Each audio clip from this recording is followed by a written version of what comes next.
हरे कृष्णा, राधे राधे। आज सुनेंगे कार्तिक महात्म्य अध्याय 33 और पिप्पल की पथवारी की कहानी। आइए सुनते हैं अध्याय 33। महाराज पृथु ने नारद जी से निवेदन किया, हे मुनिवर, अब आप कृपा करके कार्तिक मास के व्रत के उद्यापन की विधि सुनाने की कृपा करें। नारद जी बोले, हे राजन, कार्तिक शुक्ला चतुर्दशी को कार्तिक मास के व्रत की संपूर्णता के लिए उद्यापन करना चाहिए। संपूर्ण घर में गोबर का चौका लगाकर तुलसी के ऊपर मंडप बनावे। द्वारों पर मिट्टी के 4 द्वारपाल स्थापित करे, जिनका नाम पुण्यशील, सुशील, जय तथा विजय रखे। फिर तुलसी के समीप मंगल कारक चक्कर बनाकर उसके समीप पंचरत्न युक्त कलश स्थापित करे।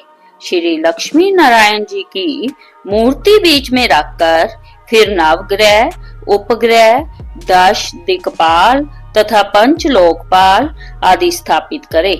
सबसे पहले स्वस्ति वाचन करके गणेश तथा विष्णु आदि देवताओं का षोडशोपचार पूजन करे। भगवान को पीले रंग की सुंदर रेशमी पोशाक पहनावे तथा शैया दान करे।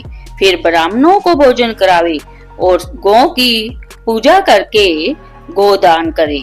एक ब्राह्मण को पत्नी सहित भोजन करावे और फिर दोनों को वस्त्र, आभूषण, पात्र तथा दक्षिणा देकर संतुष्ट करे और दंडवत करके उनका आशीर्वाद प्राप्त करे। यह सब कार्य श्रद्धा पूर्वक करने से व्रत का पूर्ण फल प्राप्त होता है तथा अंत में विष्णु लोक की प्राप्ति होती है।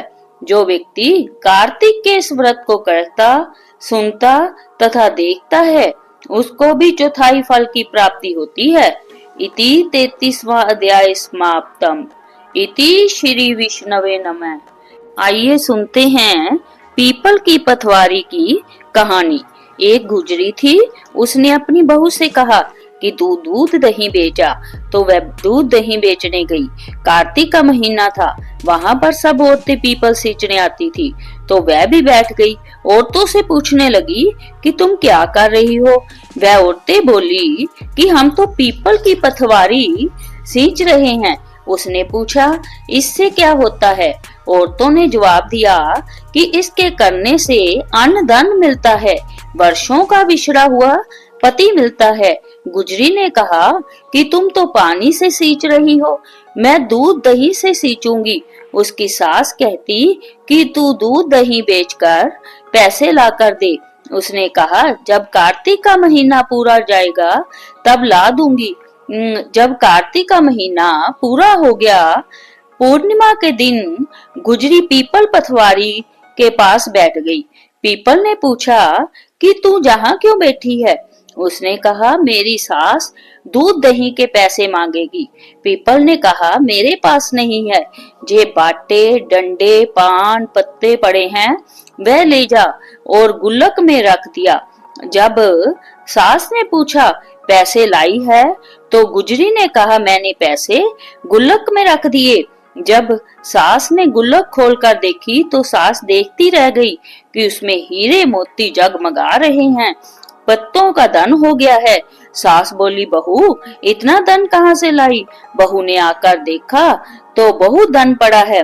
तब गुजरी ने कहा, सासू जी, मैंने तो 1 महीना दूध दही से पीपल की पथवारी को सींचा है और मैंने उससे दान मांगा था। उसने मुझे बाटे, डंडे, पत्ते दिए थे, जो मैंने गुल्लक में रख दिए थे और हीरे मोती हो गई। तब सासू जी ने कहा, अब की बार मैं भी पथवारी सींचूंगी। सास दूध दही तो बेच आती और हांडी धोकर पीपल पथवारी में रखाती और बहू से कहती, तू मेरे से पैसे मांग। बहू ने सास से दूध दही के पैसे मांगे तो सासू जी पीपल पथवारी पर जाकर बैठ गई तो डंडे, पत्ते, पान, बाटे उसे भी ला कर दिए और कहा, गुल्लक में जाकर रख दे। जब बहू ने उसे खोलकर देखा उसमें कीड़े चल रहे थे। गुजरी ने सास से कहा, जय क्या है? सास देखकर बोली कि पीपल पथवारी ने तेरे को तो अन्न दिया और मुझे कीड़े मकोड़े दिए। तब सब बोले, बहू तो सत की भूख से सींचती थी और सास धन की भूख से सींचती थी, इसलिए हे पथवारी माता, जैसे बहू को दिया वैसा सबको देना, जैसा सास को दिया वैसा किसी को न देना।